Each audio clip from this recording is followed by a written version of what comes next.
ရေကကြောင်လုပ်တဲ့ခါသုံးတဲ့ gram ချိန်ဆက်ကလေးတွေကိုဘယ်မှာဝယ်ရမလဲဈေးဘယ်လောက်ရှိလဲဆိုတာကိုမေးကြတဲ့လူတွေအတွက်ပါ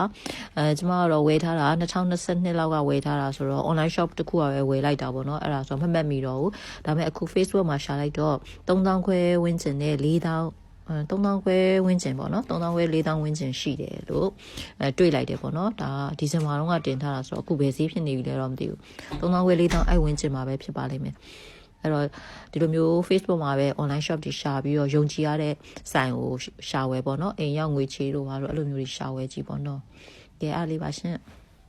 ပြောဖို့တခုကြံသွားလို့လေFacebook မှာရှာမယ်ဆိုလို့ရှိရင် search box ထဲမှာ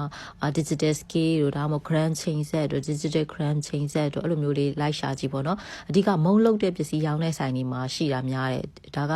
ဟိုမိဖို့ကြောင်တုံးချိန်ဆက်ကလေးတွေပေါ့နော်ဟိုလိုဈေးရောက်တဲ့ချိန်ဆက်ကြီးမဟုတ်ဘူးသိရမလားဟိုဈေးရောက်တဲ့ဆိုင်ရဟာတွေမဟုတ်ဘူးပေါ့နော်အဲ့ဒါလေးပါ